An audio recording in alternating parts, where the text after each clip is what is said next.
Jake Miller pressed his face against the cold observation window, watching the blizzard tear across the frozen wasteland of Glacius 7. The reinforced glass shook with each gust of wind, and the entire mining compound groaned like a wounded animal. In his 3 years as foreman on this ice ball, Jake had seen some nasty storms, but this one was different. This one felt angry. The wind screamed at speeds that could peel a man's skin right off his bones if he was stupid enough to go outside without proper gear. He was nursing his third cup of coffee when Tommy's voice crackled through the comm system, cutting through the howl of the storm outside. "Boss, we got a problem. Proximity alarms just went crazy. Something's moving toward the main gate." Jake set down his mug, his gut tightening. "What kind of something?" "Big. Real big.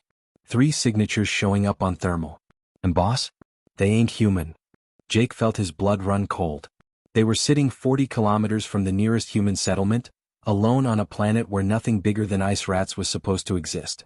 He grabbed his thermal coat off the hook and started toward the airlock. "I'm heading out. Keep the scanners on them."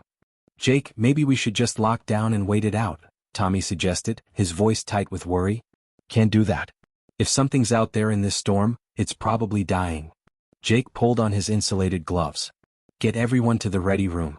Just in case." The airlock felt like stepping into a freezer, even with the heating system running full blast. Jake cycled through and the outer door hissed open. The wind hit him like a physical force, nearly knocking him backward. His helmet lights struggled to penetrate the wall of white that surrounded him.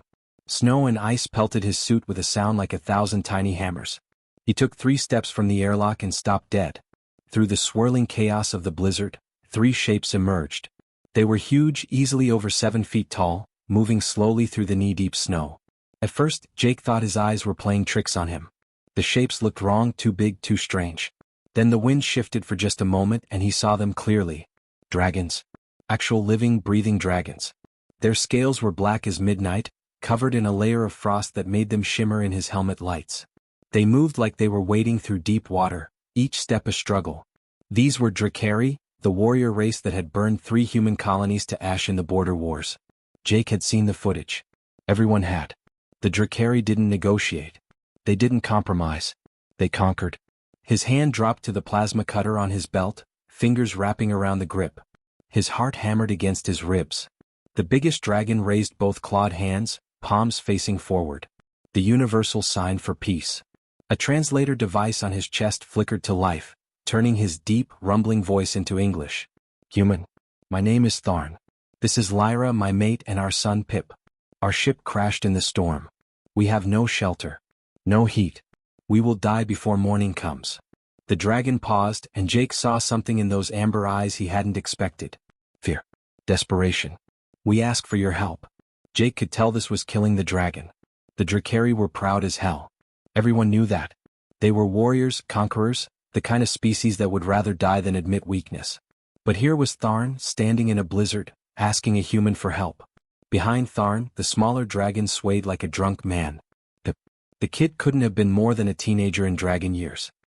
His scales had turned a sickly white color, and Jake could see ice crystals forming along the ridges of his neck. The kid was shutting down. Freezing to death right in front of him. "Jake, no." Tommy's voice exploded in his earpiece. "You can't let them in. Those things are killers. They massacred everyone on Verdant 3. Women, children, everyone." Jake watched the mother dragon, Lyra, shift her position. She moved between her dying son and Jake, her body language screaming one clear message. She'd fight to protect her child. Even though she was probably dying too. Even though she had to know she couldn't win. Jake thought about his own daughter, Emma, safe back on Earth. What would he do if she was the one freezing? What would he give up? What rules would he break? Everything. He'd break every rule in the book. "Tommy, open secondary hangar bay," Jake said quietly. "Get emergency heat running to bay 3. Now." "Boss, you can't be." "Tommy." Jake's voice was firm. "We don't leave people to freeze to death. I don't give a damn what species they are. That's not who we are." The comm went silent for 3 long heartbeats. Jake could almost hear Tommy thinking, weighing loyalty against fear. "You're the boss," Tommy finally said, his voice barely above a whisper. Jake turned back to the dragons, raising his voice to be heard over the screaming wind. "Follow me. Stay close and move fast. That kid doesn't have much time." Tharn's eyes went wide with surprise. Maybe respect. The big dragon gathered his family, supporting his weakening son, and they followed Jake through the blinding storm toward the airlock. As they stumbled through the snow, Jake caught Lyra staring at him. Her eyes held a mix of suspicion and something else. Hope maybe. Or disbelief that a human would actually help them. The inner airlock door hissed open, revealing 12 very nervous human miners staring at 3 very large, very dangerous dragons dripping melted snow all over their nice clean floor. Nobody moved. Nobody breathed. The humans looked terrified. The dragons looked exhausted and wary. Jake pulled off his helmet and faced his crew. Listen up, people.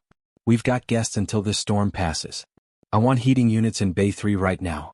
Get hot food from the emergency supplies. Find blankets, tarps, anything that'll keep them warm. Move. Nobody moved. They just stared. Boss, whispered Beth, one of the younger engineers. Her voice shook. My brother died on Verdant 3. Those things killed him. Jake met her eyes. He saw the pain there, the anger, the fear. He understood it. I know, Beth. I know what they did. But right now they're a family freezing to death on our doorstep. We can figure out everything else after we keep them alive. He turned to face Tharn and his family. Bay 3 is this way. Your kid needs heat. Now. As the strange group moved deeper into the compound, Jake wondered what the hell he'd just gotten himself into. Outside, the storm raged on, shaking the walls. Inside, humans and dragons stood together for the first time without weapons drawn. And somewhere in the frozen darkness, a crashed Drakari ship lay buried in snow, its emergency beacon silent. Jake had a feeling the storm outside was the least of his problems now. The storm had finally died down by morning, leaving behind an eerie silence that felt almost wrong after hours of howling wind. Jake hadn't slept much. He'd spent most of the night making sure the dragons were stable, checking on his crew, and trying not to think too hard about what he'd just done. When the first light of Glacier 7's pale sun crept through the windows, he grabbed a fresh pot of coffee and went looking for answers. He found Tharn standing alone in the observation bay, his massive silhouette dark against the white landscape outside. The dragon stood perfectly still, like a statue carved from black stone, staring out at the endless frozen wasteland that stretched to the horizon. Jake approached slowly, boots echoing on the metal floor. He was carrying 2 steaming mugs of coffee out of habit. How's your son doing? He asked. Tharn didn't turn around immediately. When he did, Jake noticed the dragon's eyes were different than last night. Less desperate. More thoughtful. Pip is recovering. Your medic, Rachel, she understood how to bring his core temperature back to safe levels. She saved his life. Tharn's claws flexed against the observation rail, scraping slightly on the metal. I find myself in your debt, human. That is not a comfortable position for one of my kind. Jake held out one of the mugs, then realized how stupid that was. Dragons probably didn't drink coffee. He set it down awkwardly on a nearby crate instead. You don't owe me anything. We did what anyone should do. But most would not. Tharn turned to face Jake fully now, his amber eyes intense. My people do not accept charity easily. Especially not from humans. From childhood we are taught that your species is weak. Soft-bodied. That you build machines and weapons because you lack the natural strength to survive. That your compassion is just another word for cowardice. Jake took a long sip of his coffee, letting the hot liquid warm his throat. Yeah. And what do you think now that you've met us? Tharn was quiet for a long moment. His tail swished slowly behind him, a nervous gesture Jake was starting to recognize. I think I was taught many things that may not be true. I think my people have spent so long being warriors that we forgot how to see other kinds of strength. Down in the workshop, something unexpected was happening. Beth had arrived early to run diagnostics on the mining equipment and found young Pip already there, examining one of the drones with intense curiosity. At first, she'd frozen in the doorway, her brother's face flashing in her mind. Danny had been 23 when he died on Verdant 3. He'd been an engineer too. But then Pip had looked up at her with eyes full of wonder and questions, and Beth remembered he was just a kid who nearly froze to death yesterday. What does this part do? Pip asked, pointing at the scanner array with one careful claw. Beth found herself walking over, kneeling down beside him. That's the deep scan oscillator. It sends waves into the ground and reads what bounces back. Different materials reflect differently, so we can map what's under the ice. Fascinating. Pip's eyes practically glowed. So the frequency determines penetration depth? Exactly. Beth couldn't help but grin. The kid was sharp. You're catching on really fast. Pip's enthusiasm dimmed suddenly. His head drooped, and his scales seemed to lose some of their shine. I shouldn't be interested in this. Father says I should focus on combat training. Weapons. Battle tactics. Warriors don't build things. We break them. That's what makes us strong. Beth studied the young dragon, seeing something of herself in his slumped posture. You know, my dad wanted me to be a lawyer. Said engineering was too dangerous, too dirty, not proper work for his daughter. She picked up a calibration tool and handed it to Pip. But I'm really good at this. And I love it. Maybe being good at building things doesn't mean you can't also be strong. Maybe you can be both. Pip took the tool carefully, his claws surprisingly gentle as he adjusted the scanner's alignment. Do you really think so? I know so, kid. The mess hall was a different story. The breakfast shift had turned into an awkward standoff. Tharn and Lyra sat at one table near the back, eating raw protein rations that Rachel had managed to synthesize from the emergency medical supplies. The texture was wrong and the taste was probably terrible, but they ate without complaint. Meanwhile, the human crew had clustered at tables on the opposite side of the room, shooting nervous glances at the dragons every few seconds and whispering among themselves. Dave, one of the senior miners who'd been with Jake for 2 years, was getting louder with each passing minute. This is insane. We're sitting here feeding the enemy, giving them our supplies, our heat, our shelter. Jake slid into the seat across from Dave, keeping his voice low but firm. We're not at war, Dave. Those 3 crashed in a storm. That's it. Not at war. Dave's face flushed red. Tell that to the families on Verdant 3. Or New Helena. Or Carson Station. How many human colonies did they burn before you decided they weren't enemies? I know the history. Jake's voice came out sharper than he intended. Several people at nearby tables turned to look. I know exactly what the Drakari Empire did. But those 3 sitting over there? They didn't attack anyone. They didn't burn anything. They asked for help because they were dying. Today they asked for help. What about tomorrow? What happens when more of them show up? When they decide this compound would make a nice military outpost? Dave leaned forward, his voice dropping to an angry whisper. You're putting all of us at risk for 3 dragons you don't know anything about. Jake opened his mouth to respond but realized he didn't have a good answer. Dave wasn't wrong to be scared. None of them were. The Drakari had earned their reputation with fire and blood. The uncomfortable silence was broken by Tommy practically running into the mess hall, his face pale and sweating despite the cold. Boss, we've got a serious problem. Jake was on his feet immediately. What is it? The storm damaged the main heating relay. I just got the diagnostics back and it's worse than I thought. If we don't fix it in the next 6 hours, the whole compound loses heat. We'll be an icebox by nightfall. Jake felt his stomach drop. On a planet where nighttime temperatures could hit -80 degrees, losing heat wasn't just inconvenient. It was a death sentence. Can we repair it? Tommy wiped sweat from his forehead. Maybe. But it's a nightmare job. The relay is down in the sub-basement, and the main coupling broke loose during the storm. It weighs about 200 pounds, and I'd need to hold it in perfect position while welding it back into place. I can't do it alone. Jake's mind raced through options. Most of his crew were miners, not engineers. They needed someone with the strength to hold heavy equipment steady in an awkward position for extended periods. Someone strong enough that 200 pounds wouldn't be a problem. His eyes drifted across the mess hall to where Tharn sat with his family. The dragon was easily strong enough. But could they trust him? And more importantly, would he even help? Only one way to find out. Jake was reviewing supply reports in the command center when Rachel's voice cut through the quiet hum of the equipment. Jake, you need to see this. Right now. The tone in her voice made his blood run cold.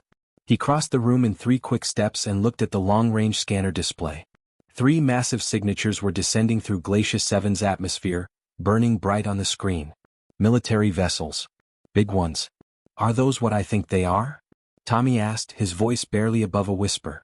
Rachel's fingers flew across the controls, pulling up more detailed scans. Drakari warships. Imperial class. They're coming in fast and they're headed straight for us. The command center doors hissed open and the rest of the crew piled in, drawn by the alert sirens. Jake watched their faces go pale as they saw the scanner display. Fear rippled through the room like a physical wave. Dave was shaking his head, muttering something under his breath. Beth had gone completely white. Even the usually calm members of his crew looked ready to panic. Boss, what do we do? Rachel asked, gripping the edge of the console so hard her knuckles had gone white. Do we run? Right. What's the protocol for 3 warships showing up at your doorstep?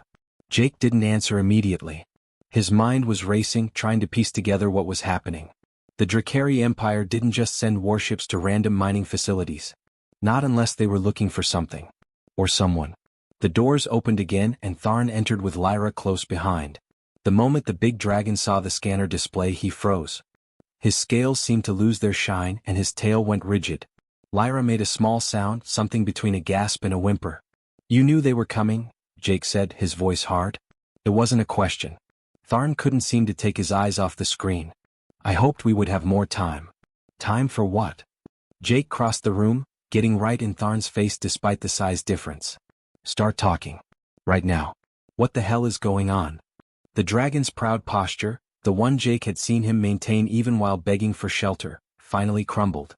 His shoulders sagged forward, his head dropped, and when he spoke, his voice was hollow. "I was a commander in the Drakari Imperial Fleet. 3rd Division Elite Forces. I served for 8 years. 40 successful campaigns.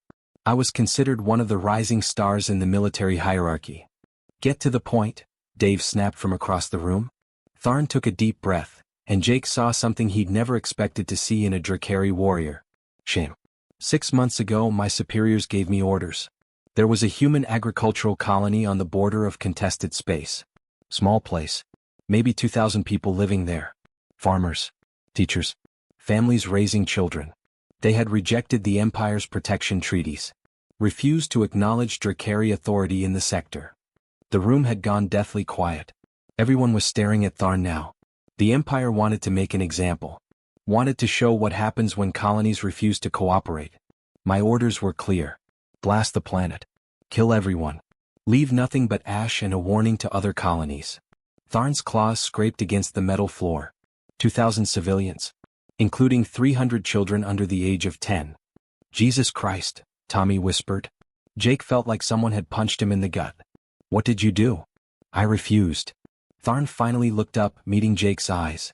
"I told my superiors that targeting civilians, especially children, was beneath the honor of the Imperial Fleet. That we were warriors, not murderers. I offered alternative solutions. Economic pressure. Diplomatic negotiations. Anything but genocide. And they didn't like that," Rachel said softly. "They court-martialed me on the spot. Stripped me of my rank. Declared me a traitor to the Empire. The penalty for refusing direct orders during wartime is execution. Not just for me but for my family as well.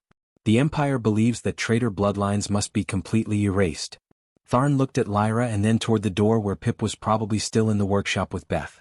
"So I took my mate and our son, stole a transport and ran. We've been running for 6 months, staying ahead of the hunters by days or sometimes just hours." Beth pushed through the crowd, her face flushed with emotion. "You saved 2,000 people? You gave up everything, risked your family's lives, to save humans you didn't even know." "I did what any honorable being should do. But the Empire does not see it that way. They see only disobedience. Only treason."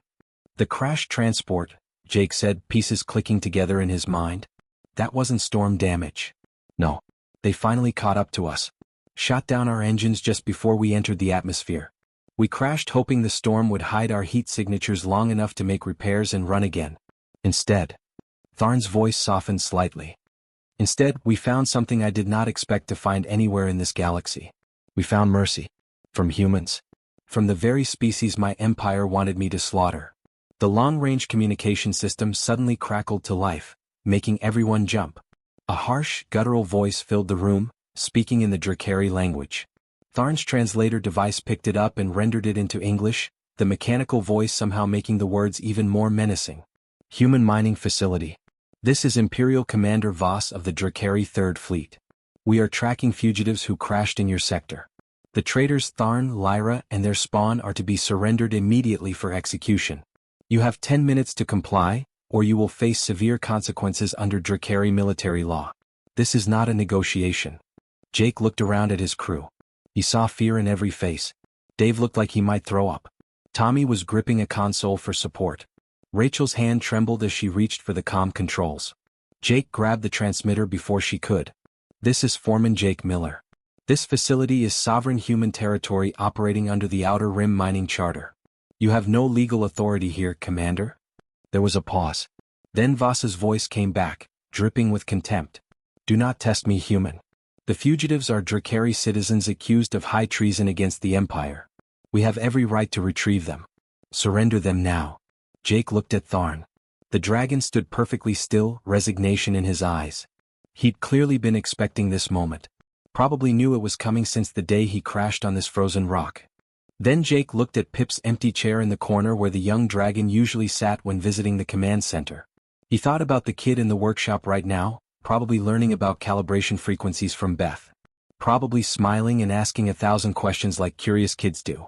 They're under my protection now, Jake said into the comm, his voice steady despite the fear crawling up his spine.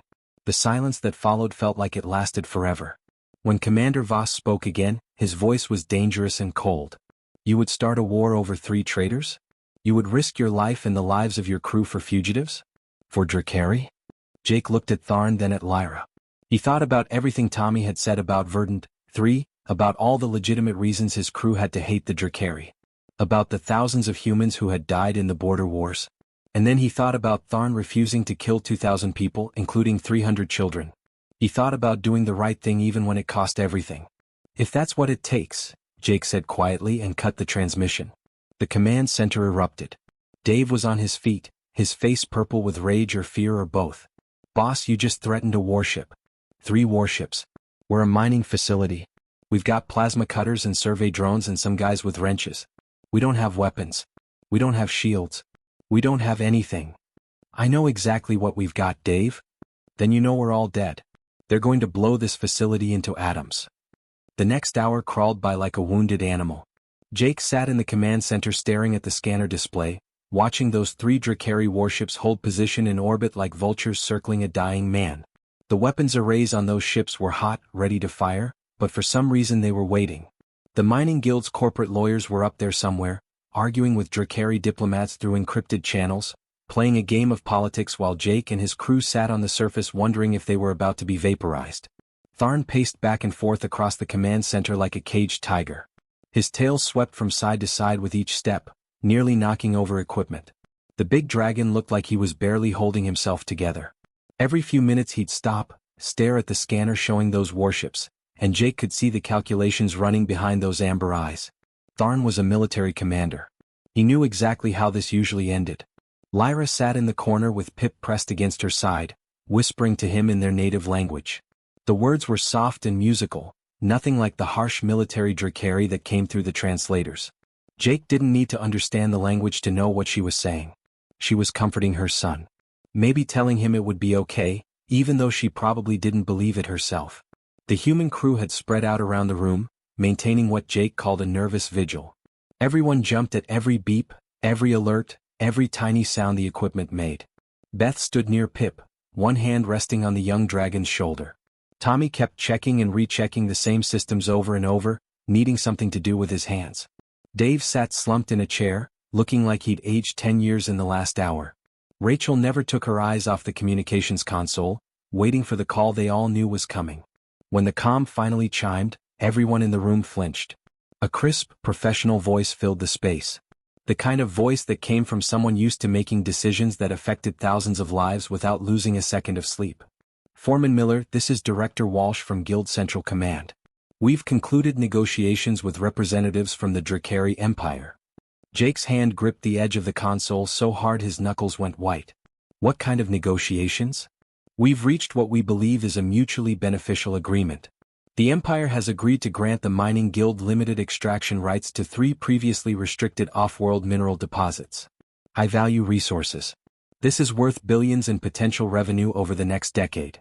Walsh paused, and Jake could hear the careful neutrality in his voice. The kind of tone people used when they were about to tell you something they knew you wouldn't like.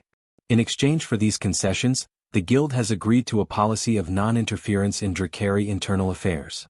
Jake felt his stomach drop. Say that again. The fugitives you're harboring are wanted by the Drakari government for crimes against their empire. Corporate leadership has determined that we cannot risk an interstellar incident over 3 aliens who aren't Guild personnel. The trade agreement is contingent on your cooperation. You need to surrender them, Jake. They saved 2,000 people. Jake's voice came out louder than he intended, echoing off the metal walls. Tharn refused orders to commit genocide. He's a hero, not a criminal. That's not our concern. Walsh's voice remained infuriatingly calm. The Guild's primary responsibility is to our shareholders and our employees. Starting a war over 3 Drakari fugitives doesn't serve either of those interests. The bottom line is simple.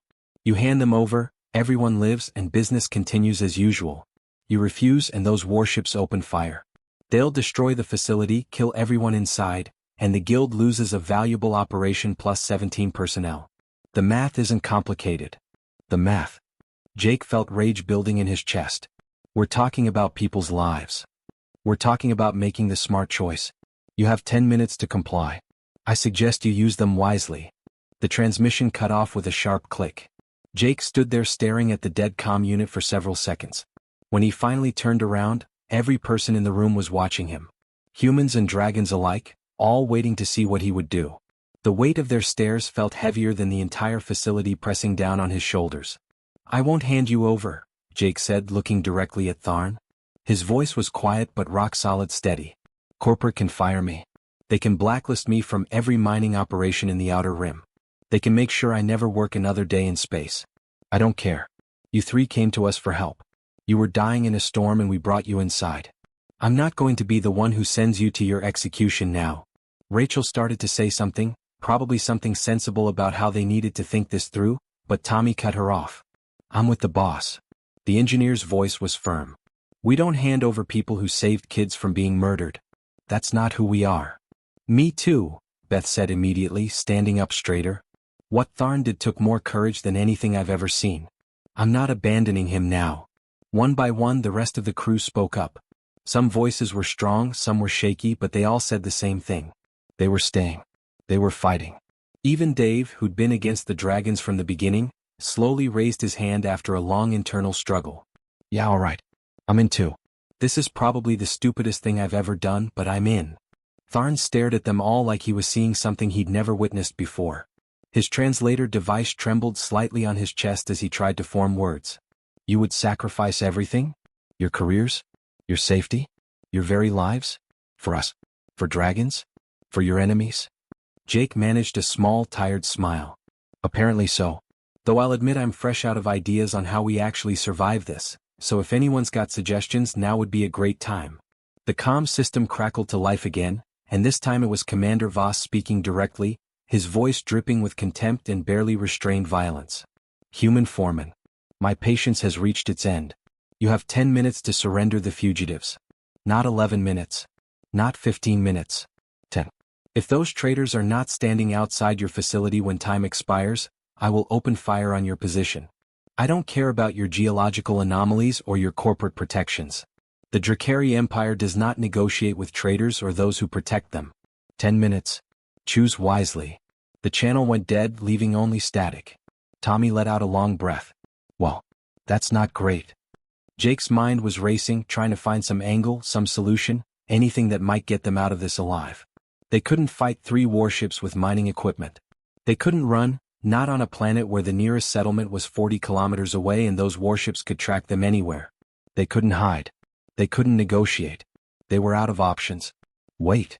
Rachel's voice cut through his spiraling thoughts. Her fingers were flying across her console, pulling up data from the long-range scanners. Wait, I'm picking up something new. Another ship just entered the system. Big signature. Really big. And it's broadcasting Mining Guild military escort codes. What? Jake practically ran to her station, staring at the display she was pulling up.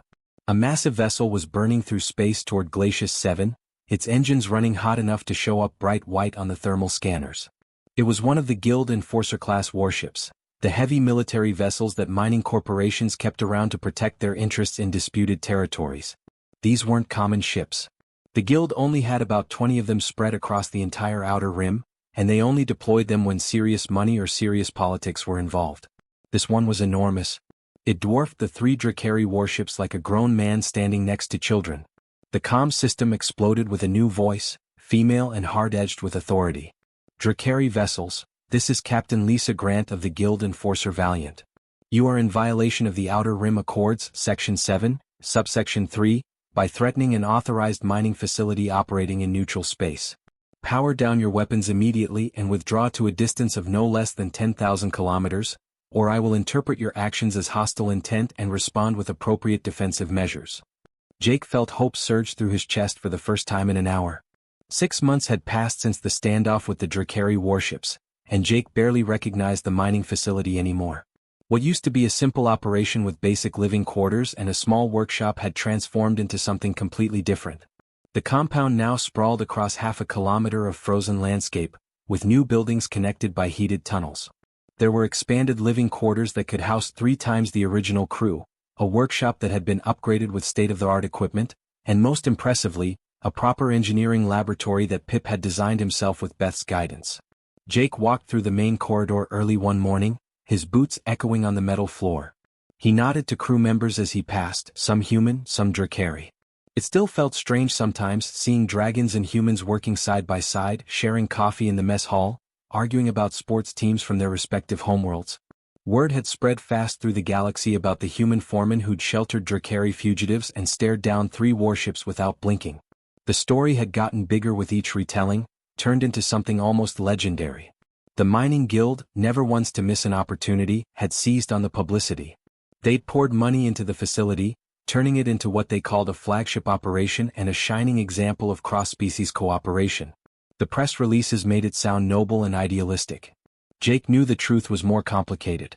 The guild loved the good publicity and the trade agreements that had followed. Turns out that publicly protecting refugees made other species more willing to do business with you. The accountants were happy, the shareholders were happy, and Jake got to keep doing what he thought was right. He'd take that deal any day. Morning, boss. Beth's voice rang out cheerfully as she emerged from the engineering lab. Pip followed close behind her, and Jake had to do a double take.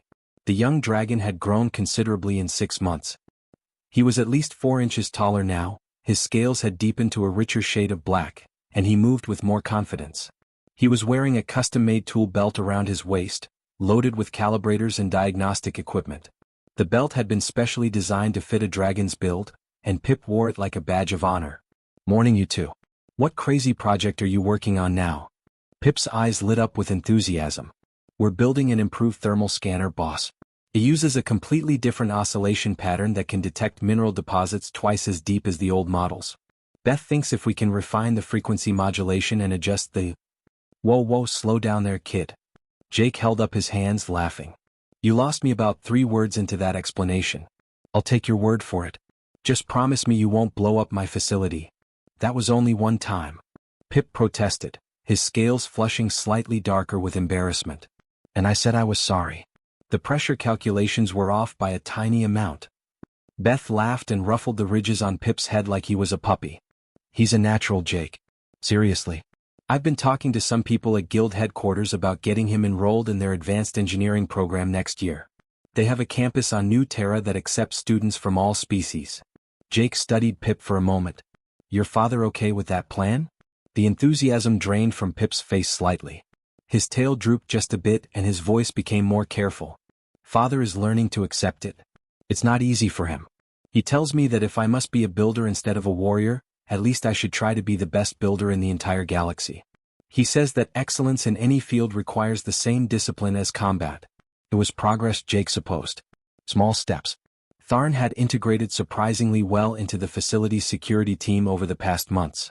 His military experience and tactical knowledge had proven invaluable, and he'd personally trained the human guards in defensive techniques they'd never even heard of. But Jake knew the former commander still struggled with watching his son choose wrenches over weapons. Old cultural programming died hard, even in someone actively trying to change. Jake continued his morning rounds to the command center, where he found Rachel and Tommy hunched over a holographic display showing star charts and encrypted transmission data. Tharn stood behind them, his massive form surprisingly silent for something so large. The big dragon had learned to move quietly through the facility, though Jake suspected he did it deliberately to avoid startling the newer human crew members who still weren't completely comfortable around Drakari. What's going on? Jake asked, sensing tension in the room. Rachel looked up, and Jake could see the troubled expression on her face. We received another message on the long-range encrypted channel. There's another Drakari family requesting asylum. They say they're currently hiding in the asteroid belt in the Kepler system, but Imperial hunters are closing in. They want to know if we can help. Jake felt a familiar weight settle onto his shoulders. How many families does this make? 15, Tommy said quietly, pulling up a list on his datapad. Counting this new one. Word is spreading through underground networks in Drakari space, boss. Dragons who don't agree with the Empire's brutal methods, who refused orders to commit atrocities, who spoke out against the regime. They're all hearing about what happened here. They're seeing that there's a place where they might be safe. They're looking for a way out. Jake rubbed his face tiredly, feeling every one of his 43 years. Where are we supposed to put 15 families? We're already operating at near capacity. Tharn's deep voice rumbled through the room. We currently have space for perhaps 5 more families. Maybe 6 if they are willing to accept cramped quarters and shared facilities. But beyond that number, we simply do not have the infrastructure. Not enough living space, not enough life support capacity, not enough resources. And the guild won't authorize another expansion, Rachel added, pulling up financial reports and political briefings. They've already invested millions into this facility over the past 6 months. The accountants are getting nervous. And politically it's getting complicated. The Drakari Empire tolerates our sanctuary program right now because they can dismiss us as a minor annoyance. A handful of traders hiding on a frozen backwater doesn't threaten their power structure. But if we become a major refugee center, if hundreds or thousands of Drakari start fleeing to human protection, the Empire will see it as an act of war. Jake stared at the holographic display showing the desperate message from the family hiding in the asteroid belt. A father, mother, and 2 young children. The father had refused orders to execute prisoners of war, arguing that killing unarmed captives violated every principle of honorable combat. He'd been marked for death along with his entire family. What do we tell them? Tommy asked softly. We can't save everyone, Jake. We just can't. Jake was quiet for a long moment, thinking about all the impossible choices he'd been forced to make over the past 6 months. Thinking about Tharn and Lyra and young Pip, who would be dead now if he'd made different decisions that stormy night. Thinking about all the families they'd already helped, and all the ones still out there running and hiding and hoping. We tell them yes, Jake said finally, his voice firm despite his exhaustion. We'll figure out the space problem somehow. Maybe convert another storage bay. Maybe build temporary shelters. I don't know yet. But we can save these 4 people, so that's what we're going to do.